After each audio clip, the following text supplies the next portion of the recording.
Cody Berman is an entrepreneur, real estate investor, personal finance educator, and author of Retired by 30. And most importantly, he is my friend, and I have been following his journey since he was in his early 20s, and I am so proud of him. He reached financial independence at 25 through online businesses, strategic investing, and intentional living, and now helps others achieve their freedom on their terms. He's the creator of an award-winning personal finance podcast and has built multiple seven-figure businesses. All right, my financially intentional people, you are in for a treat because we are being joined by one of my favorite people in the world, and he has been on this podcast before, so he is no stranger to this community. Cody Berman is the man, and we've been great friends for so many years, and I've just seen him blossom, and I was following his journey even before he knew who I was. But I really want you guys to get to know Cody if you don't already, because he has an amazing story. And Cody, thank you so much for being on the podcast again. Thank you so much for having me. I am super excited. I feel like you're the type of friend where we can go a year without seeing each other, and then the second we're hanging out, it's like we haven't missed a day. So I appreciate our friendship, and I'm very excited for our conversation today.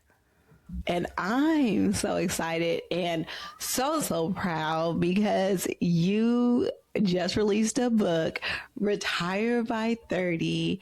And I know you've been working on it in the back of your head for a long time, but you got this book out here, and I know it's going to impact so many people. But before we talk about the book, I really want people to get to know you and your journey, and in particular, how you got introduced to this concept of FIRE, financial independence, retire early, and just what that meant, because you got started really early on in life, not like most of us, right? We all fell behind.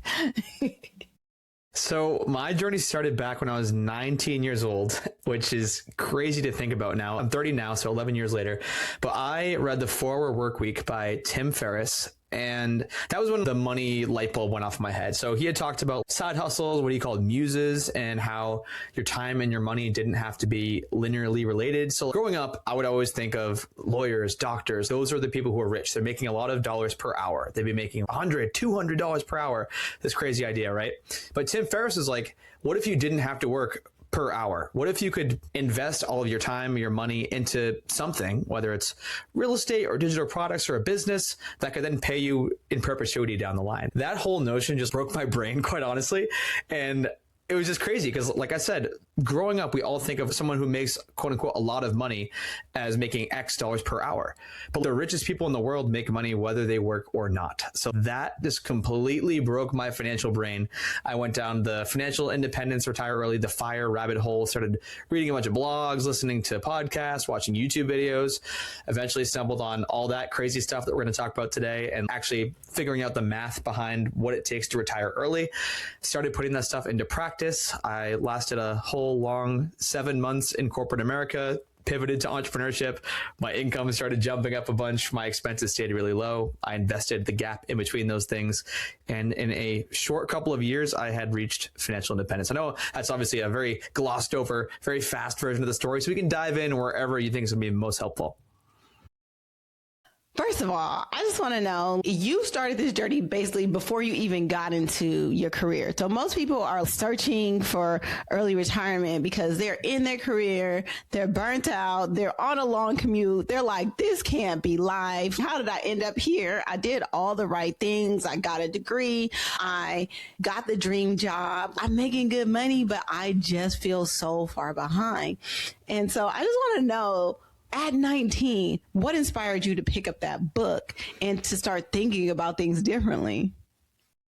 My mom was actually the one who gave me the 4-Hour Workweek, which is awesome that she's a supporter in this whole thing, because there were a lot of haters. There were so many people. So that first job I took, Nasima, I was in corporate America. I was working as a commercial real estate lender at TD Bank in Boston. I was making $80K straight out of the gate. That was my first corporate job. You know how many people told me I was an idiot for quitting that job? A lot. 75% of the people. everybody. It was like the dream job, right? I had quote unquote done it. I'd won. I got good grades in college. I had internships. I got this job and I had a 2-hour commute each way. And I'm like, this just isn't it. This is not the life that everyone's painting it out to be. I'm just not having fun. And I would look at my boss, look at my boss's boss. They were both miserable. I'm like, this is my trajectory and I need to do something about it. So that's what inspired me. I know you asked at 19 what inspired me, but even in my early 20s, seeing what my trajectory looked like by looking at my peers, looking at my boss, my boss's boss, I was like, this just is not the life that I want. So I started to take life by the wheel a little bit more and steer the ship in the direction that I thought was the best way to reach early financial independence.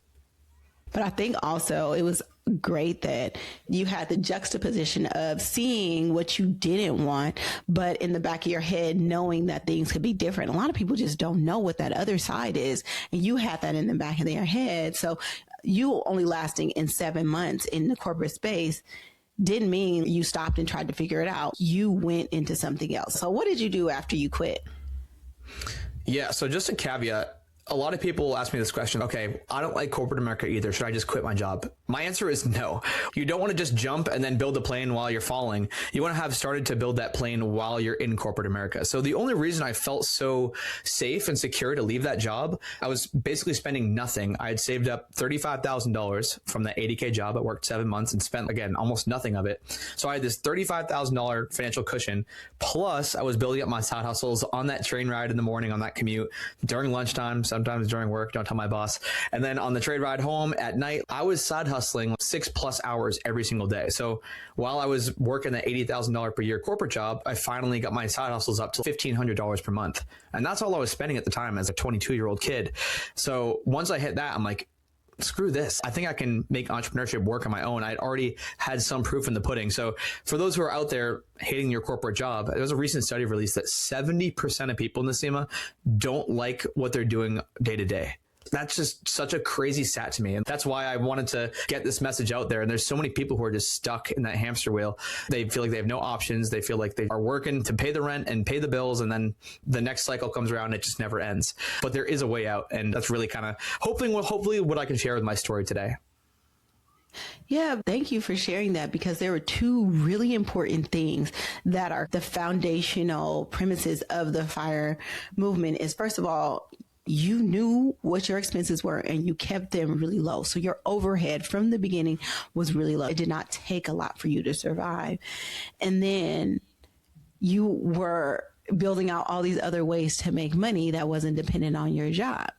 And so I just wanted to emphasize the fact that those two things really are foundational in being able to pivot out of a job. Like you said, you just don't quit a job because you don't like it. You should understand those things fundamentally first.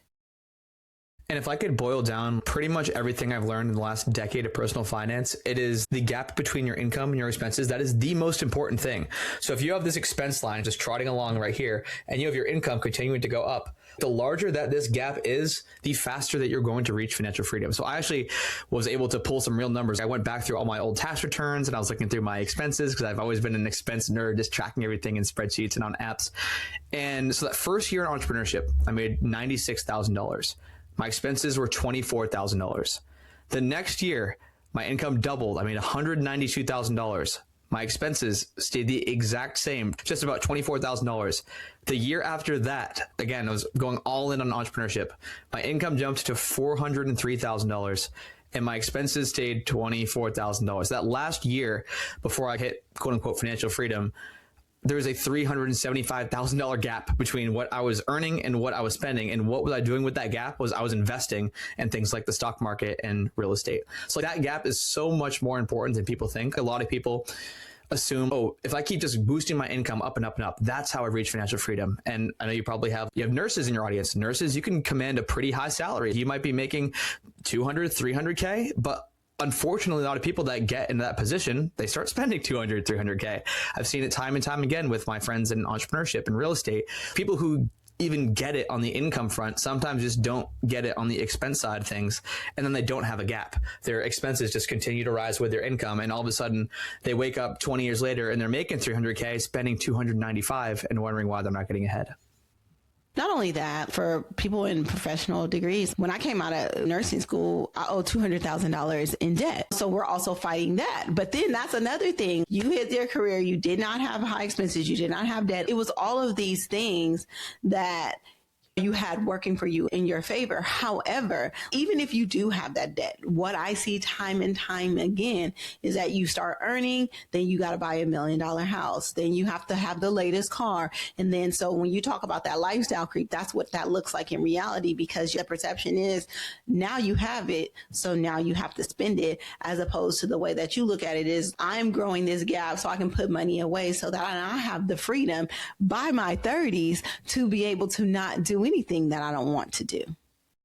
And one thing I'll say, I know I was very fortunate to discover this at such a young age. I don't want people who are in their 40s, 50s, 60s, 70s, whatever age you are listening to this, you can change your financial life around. What I will say, though, specifically to those who are younger, or maybe you have kids, or maybe you have grandkids who you want to send this to, or who you want to share this message with, if you can catch someone before they hit that lifestyle creep, it is infinitely easier for them to not add on the fancy house and the fancy car. If you've already been living in a nice house and you have the latest car, you get a new lease every 2 years, and you're used to going out to eat 4 nights a week, it is very hard to scale back from that to zero versus a kid who just got out of high school. But not impossible. But it is slightly more difficult to do that than someone who's in my position, and I'm 22 years old, living like a dirtbag in college, just eating whatever. I was sharing a room. My expenses were like $1,200 a month. But unfortunately, I've seen it with a lot of my peers. People get out of high school, get out of college, and all of a sudden they get their first big girl or big boy job, and they're making $60,000, $70,000, $80,000 a year, whatever. And then they get the $2,500 per month apartment. Then they have a new car that has an $800 per month car payment. Then they start to go out 3 or 4 nights a week. And all of a sudden you go from living on $1,200 to $1,500 a month as like a broke high school or college kid to spending $4,000 plus per month. And then you just end up in this paycheck to paycheck cycle.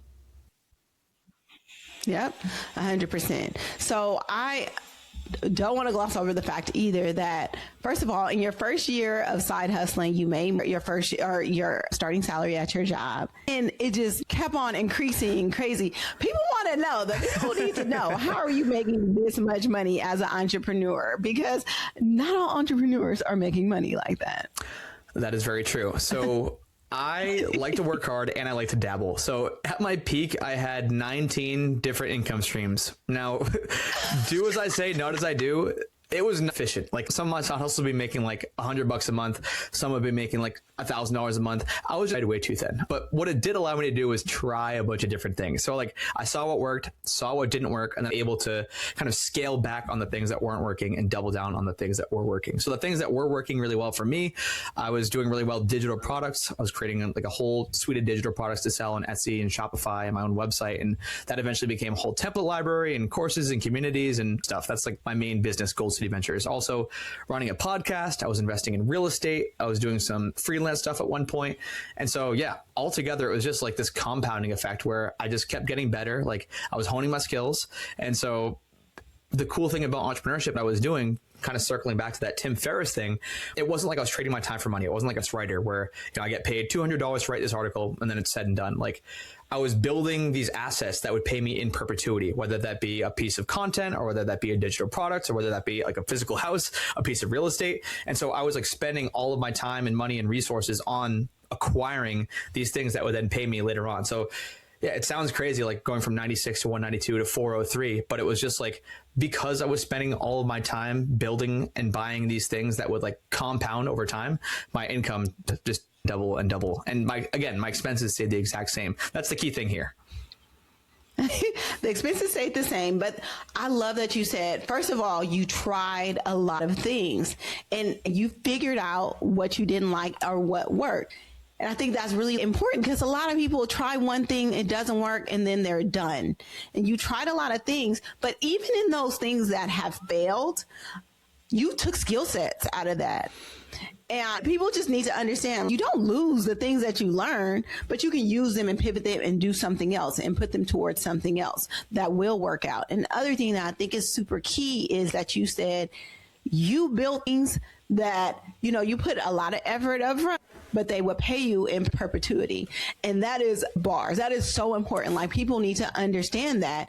And what that just did is that it accumulated. And so we're so focused on like hitting these big numbers. That's why the lottery is so famous, right? We're so focused on, oh, we have to make six figures. Oh, we have to have $1 million before we do all these things. Instead, you're like, let me do, like Doc G says, small p things. But the small p things aggregate, right? The aggregation of marginal gains, those things that pay you into perpetuity, even though they might not be a lot per item, stacked and compounded, they grew exponentially. So thank you so much for sharing that, because a lot of people don't get those messages. And just remember, just like kind of a side note, I just remember one of your first side hustles was like this crazy Frisbee thing. Yeah, good memory. Yeah. Started a disc golf or Frisbee golf company when I was in college. Yes. And I ended up selling my stake in the company, and we don't, but like, that taught me more about entrepreneurship than any book ever. I learned so much about sales and marketing and building websites and email lists and freebies and funnels. Like, I learned so much from that business. I definitely would not be where I'm at today. It's like, even if a lot of people ask me, Cody, what's the best side hustle? And it's like, I don't just have like, this is the side hustle. You have to experiment. You have to lean into your strengths. You have to run away from friction. If you hate doing something, even if it makes a lot of money, that might not be for you. So like, if there's something you don't mind doing, or better yet, you enjoy doing and that makes you money, lean into that. Everyone listening is not going to have the same preference. You might be a nurse, or you might be an esthetician, you might be a plumber listening. All three of those people are going to have vastly different interests and skill sets. And so their side hustle choices probably going to be pretty one another.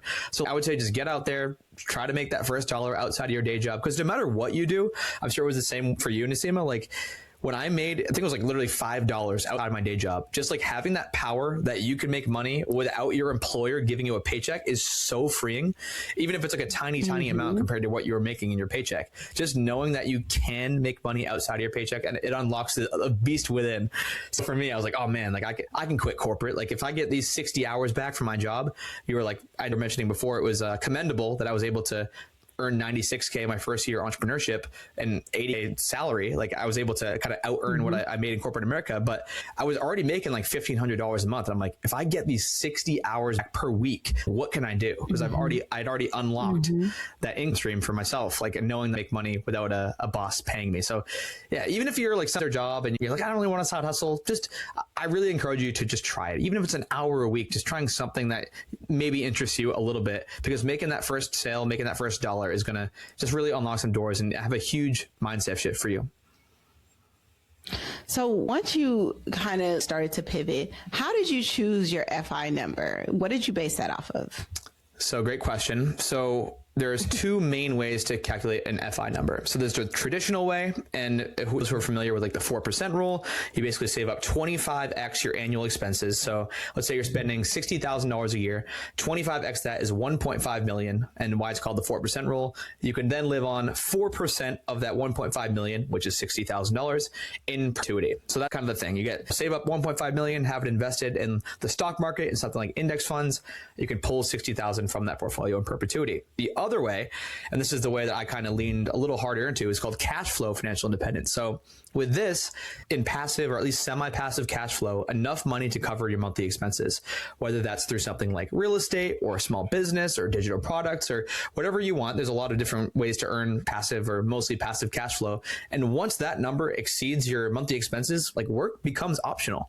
If you're making enough money from rental properties or a small business that you own and have scaled yourself out of the daily operations, like, if you're making enough money from that you don't have to work anymore to make money, then you can quit your job. You are work off at that point. So those are kind of the two main methods of calculating a FI number. And for me, I kind of wanted to take the hybrid approach. So when I officially considered myself financially independent, I had just over $500,000 in the stock market, and I had acquired 11 rental properties, and I had a digital product business. So like, all those together, I was earning multiples of what my monthly expenses were. And I could work like less than 5 a week. So it was at that point, it was like right before my 26th birthday, that I was like, I'm mathing this out. I don't have to work anymore if I don't want to. And I know that like sound like absolutely insane to some people, but what I'll say is, like, I did it from 22 to 25. If you're 45, if you're 55 listening to this, there's no reason why you can't do it in 3 years as well. Your journey might might look different than mine, but there's no reason. It might be a little bit harder. Maybe you already have the expensive house and the expensive car, but like you said, Asima, it's not impossible. It's not impossible. Like, you can never too late to shift your financial narrative around and hit financial freedom a lot faster than you thought was possible.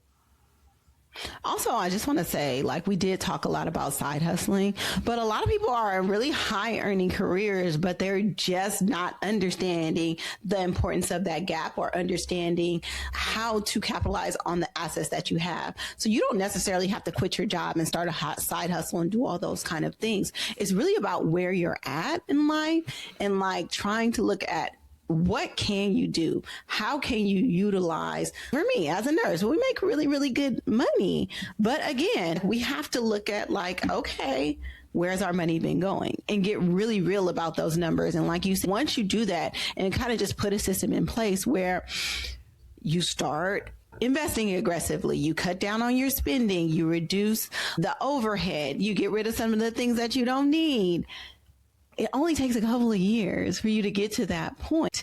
It just is. And that's why my platform is called Financially Intentional. It just takes a few really intentional years to change the trajectory of your life. Yes. I love that.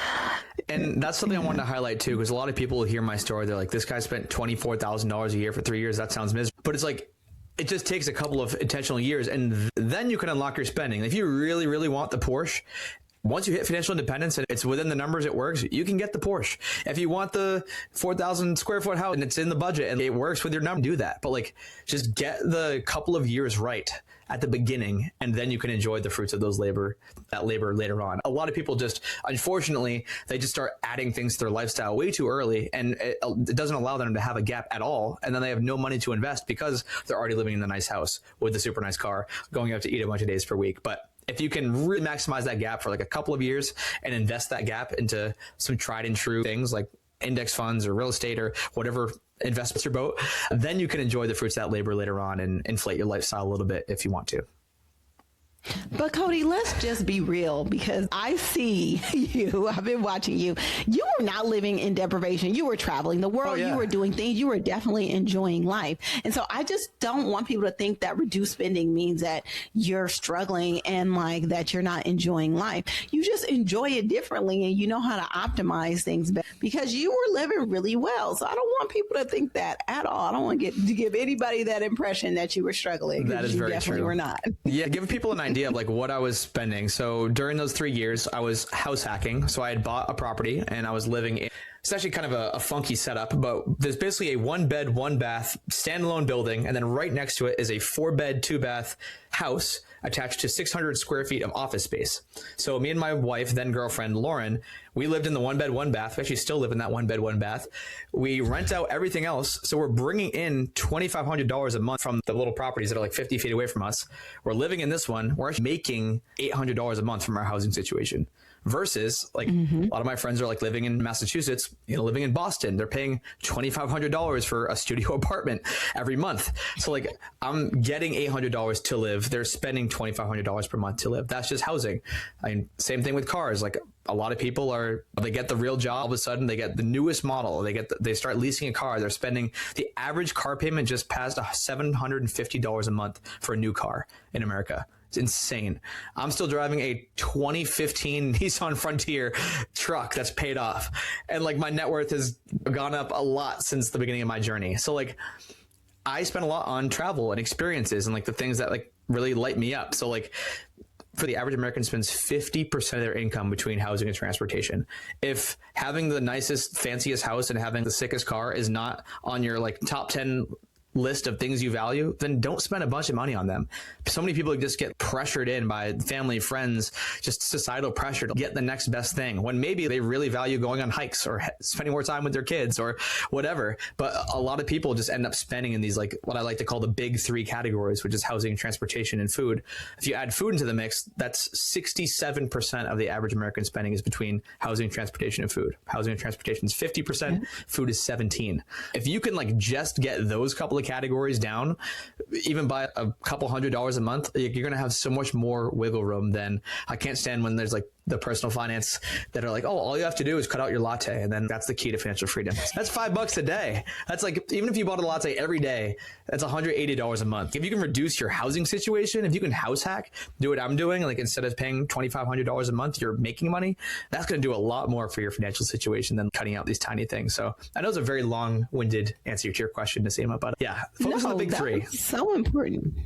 The thing is, even Cody, if you had just done that one thing and gotten paid that $800 a month for where you live without even having the side hustles and all that kind of stuff, you would be set. Most people, like, you did a lot of things, right? And that stacked on top of each other. But a lot of people just need to do one thing like that, and that'll totally change their financial trajectory. So I'm just saying there are so many possibilities and so many ways that you can get there. And that's why I love that you wrote this book, Retire by 30. Let's talk all about it. Let's talk about, first of all, you've been in this space for a long time. You have a social media presence. You have a huge digital marketing platform. You have done all of these things. What inspired you to write this book?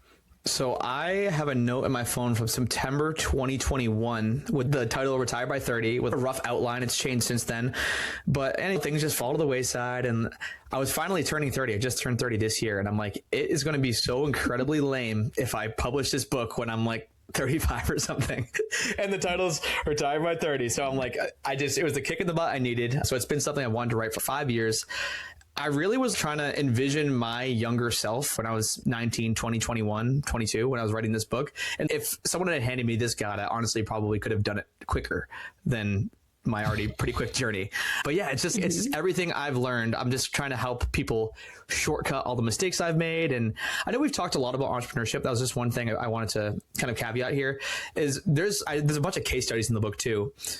You don't have to be an entrepreneur. Most people shouldn't be entrepreneurs, and that's totally fine. If you want to be a corporate worker and maybe you do want a side hustle, that's cool, but winning doesn't mean quitting your job. There's plenty of people who get fulfillment and a good salary from your job, and your job might be that financial platform to then launch off of and hit financial freedom.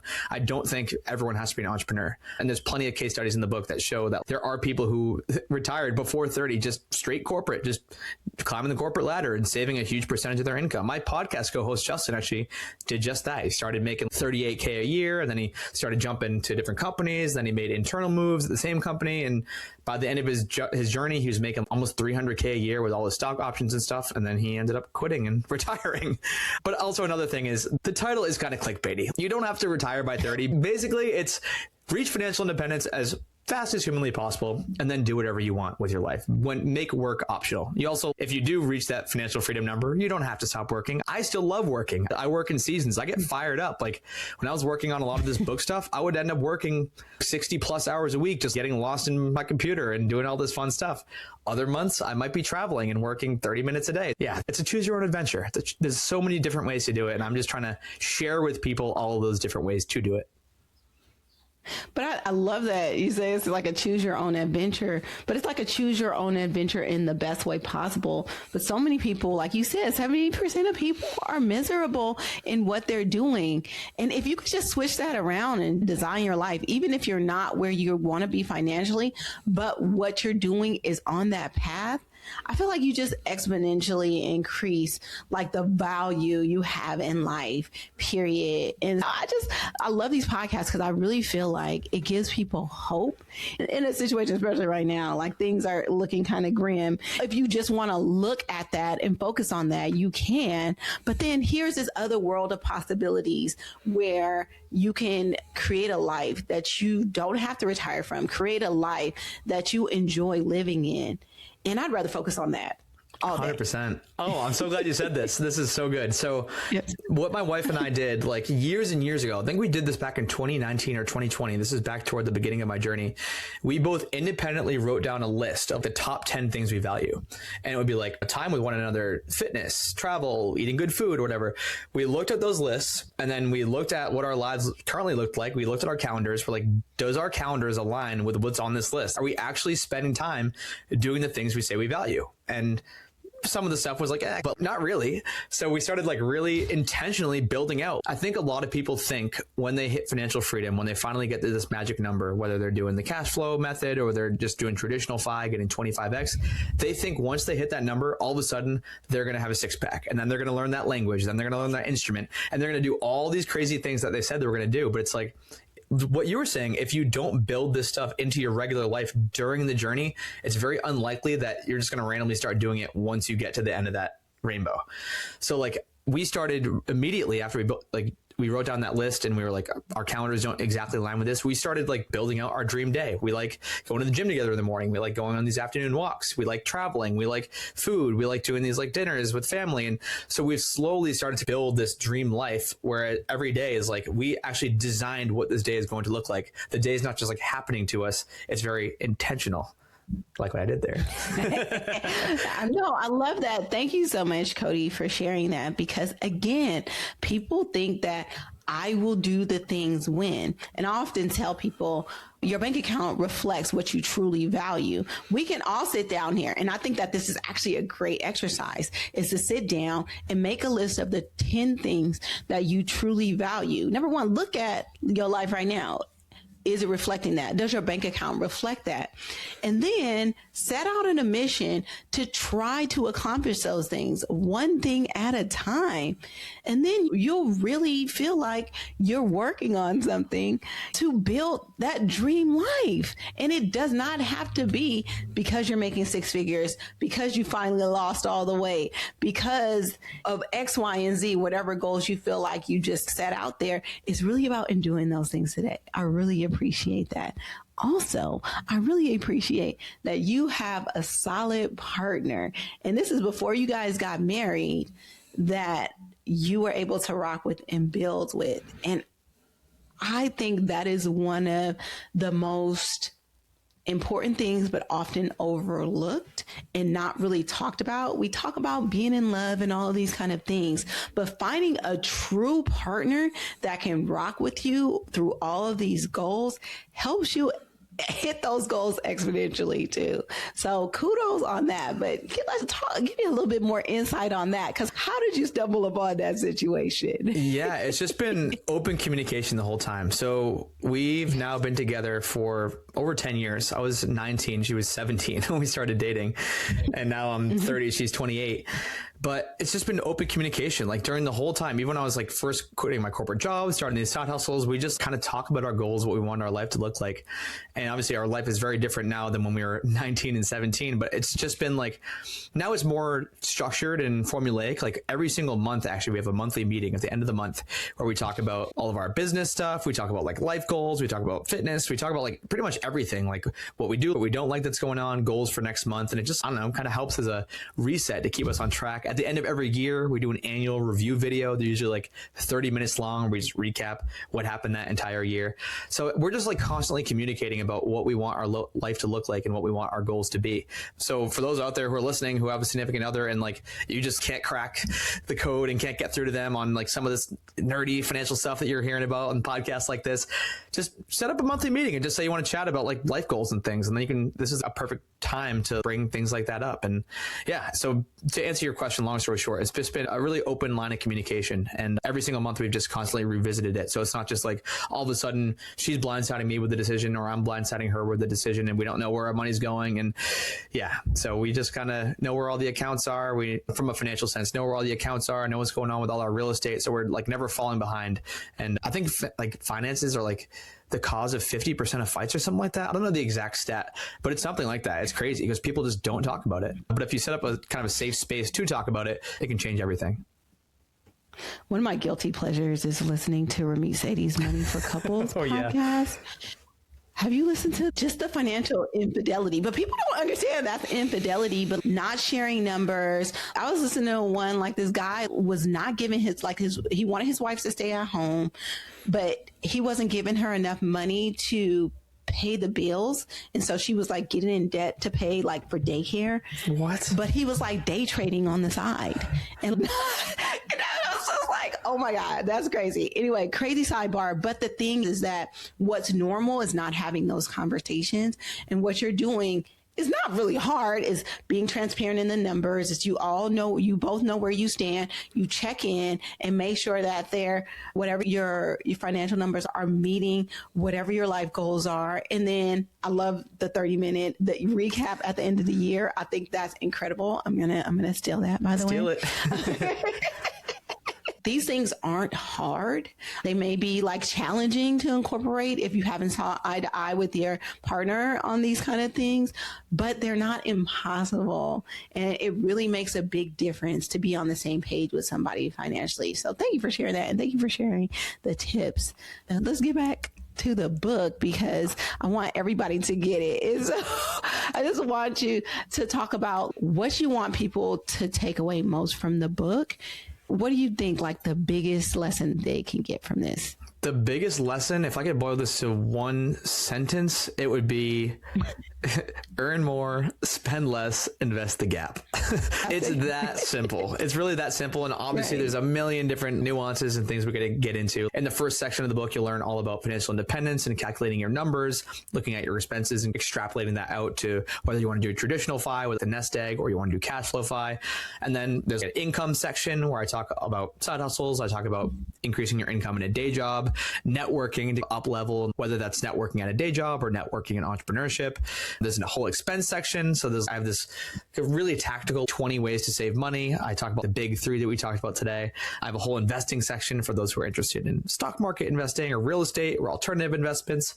And then I have a final section on life and retirement, what FI looks like, withdrawing your money and like how that actually all plays out. It's really what you're interested in, right? I don't want to say, oh, people should take away this one thing. The one sentence thing is just that's the through line throughout the entire book. But if some people might be really interested in side hustling, some people might be really interested in learning how to network. Some people might be really interested in learning how to invest. There's a little something in there for everybody. And what I kind of wanted the book to be was like a menu of options. It is not prescriptive. You have to be an entrepreneur. You have to invest in X, Y, and Z. You have to house hack.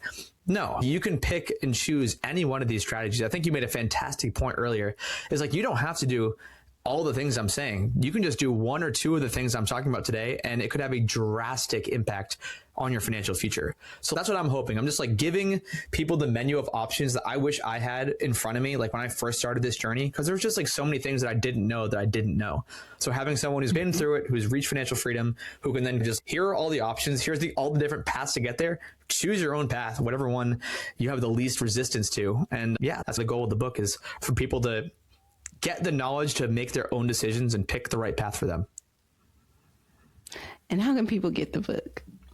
So I have a special book website. It's retireby30book.com. You'll be able to buy it there, get some awesome freebies. And then I'm pretty much everywhere on social at Cody D. Berman. You guys can hit me up and let me know you found me through Financially Intentional and Nasima. And any friend of Nasima is a friend of mine. So happy to shoot you a message back if you have any questions. What I do want to just touch on real quick, I know. Yeah. You also have an amazing digital product community. That is one of the side hustles that you started. You want to talk a little bit about that too? Yeah. So Gold City Ventures was the child of me experimenting with digital products, teaming up with my business partner, Julie Berninger. She was in the fire space as well. She had a podcast way back in the day called the Fire Drill Podcast, the Financial Independence Retire Early. And yeah, we teamed up. We both had some success with side hustles. We teamed up, started a course called ePrintables after both having success with digital products. That has become a whole beast of its own. We've helped 20,000 students work through our courses. We have a really vibrant community with people posting and sharing wins every single day, making side hustles, making money outside of their day job. And yeah, digital products was the thing for me that really allowed my income to scale up and up when I was like jumping 2x year over year. So yeah, again, that was the path that worked for me. I don't want everyone to think that has to be the path that works for you, but if you are interested in digital products, definitely go check it out. And I'm sure you'll have a link below that people can click through. Definitely. I do have a link for that. But so we're going to get the book at retireby30book.com. And if you're interested in a side hustle, also Cody has the Gold City Ventures digital products course that is phenomenal. I've been through it. It is great. Thank you. So anyway, Cody, this is always a magical time. I always love talking to you. You're such an inspiration. And if just a little bit of that can rub off onto my audience, I'm grateful. But I know like you dropped so many bombs, so many like bomb statements and so many bars. Like, come on. Bombs and bars. That's what I'm here for. Well, thank you. Yes. You're always a fantastic host, and it's always good catching up with you. And yeah, I hope people get value from this conversation. If even one person takes action and starts a side hustle or reduces their expenses because of what they heard today, that's a win. That's a win. Yes. So if you just do one thing, all of us are going to do at least one thing that we learned. But thank you so much, Cody. I just wish you the best. And I can't wait to see what you're working on next, because you always blow my mind. Thank you. It's hush hush right now, but I'll let you know soon.